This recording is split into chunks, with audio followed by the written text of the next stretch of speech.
And in communities like Brampton, where a quarter of the labor force work for Avro, hundreds must also move in search of new jobs.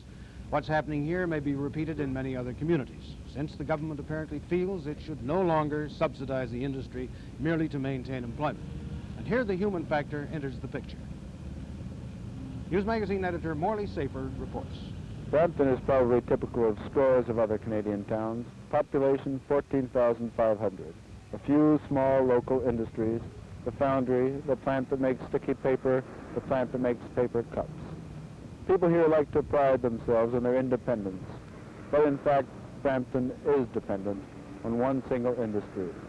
9 miles away, the sprawling Orenda and Avro plants. Main Street on Saturday afternoon. The usual busy hustle and bustle of shopping day. Only this Saturday, less business. Small talk and gossip cover a single topic today, the end of the Arrow. The shock came Friday afternoon. It's just beginning to wear off. And indeed, it was a shock. This part of Canada has become used to good times, boom times. Massive unemployment always happens somewhere else, in the depressed areas of the Maritimes, a mine disaster, or in the towns of northern Ontario where a strike stops everything but the daily hope for its end. But even strikes end. A government pronouncement has a finality about it that makes a $12,000 home with a $9,000 mortgage seem too much of a load for one man to bear. The bulk of the 1,200 men in Brampton who work at Avro live in homes like these in the new sections of town.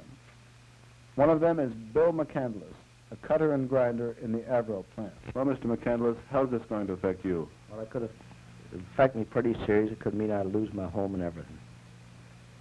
Any chance of any other work around here, around the Brampton area? Well, there's a chance maybe of part-time jobs or a job maybe lasts for a few months, but you don't really know. There's so many unemployed in Brampton right now. From what you've been telling me, you seem to be an average homeowner who works at Avro. How much of your savings have you got invested in this property here? Well, I got all my savings invested in here now. How much do you earn at Avro, or did you earn at Avro? Well, my average take-home pay would be $74 to $78 a week, depending on how much they take out for union dues and other insurance and stuff like that, recreation and other things. Any of your friends at the plant got any idea of what they're going to do? Any talk of moving on, moving down to the States, to other towns? Well, so far, all the people I've talked to, that things happen so fast that they still can't believe that Avro really closed up. They figure it's some mistake someplace that it'll open up again.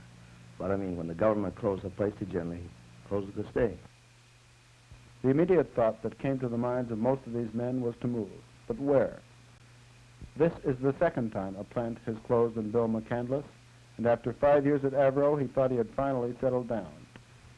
But the unemployment figures discourage a move to Toronto.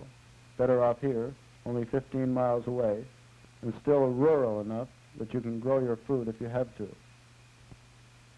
The local merchants say they haven't felt the pinch yet. At least the models of the 105 are selling, but they expect business to drop shortly. One of the merchants, Mr. Carmen Cora, is mayor of Brampton. He seems optimistic about his town's future, even though 1/4 of his working population is not working. Mr. Mayor, do you think your town is going to be able to recover from this blow? I definitely do think that we are going to recover from this blow. It isn't so serious as what we might at first grasp. We have plans for annexation, and with annexation comes industry, and we certainly have lots of labor to look after industry. I don't think that it's going to be nearly as bad as we first thought. Well, new industry is going to take some time before it moves in. What do you intend to do in the meantime? Well, I have to disagree with that, because I think that with our annexation, we have people that are going to bring industry practically immediately, which will be in a few months, of course. They don't move in overnight. Indirectly, Avro is responsible for a large part of the town's income. That's right. Is this layoff or dismissal going to be a large drain on your funds right now? No, I don't think so. I think that These men are all going to have their severance pay brought to them, and they also will receive their holiday pay, which will carry them on for 2 or 3 weeks at least. And after that, why, they will be on unemployment insurance. It's true they're not going to have as much money in their pocket, but I think that they will carry on all right. There's been lots of talk from all the surrounding municipalities about people moving out, wanting to go back to England, some of them say, and a lot of them to the States. Do you see that around here?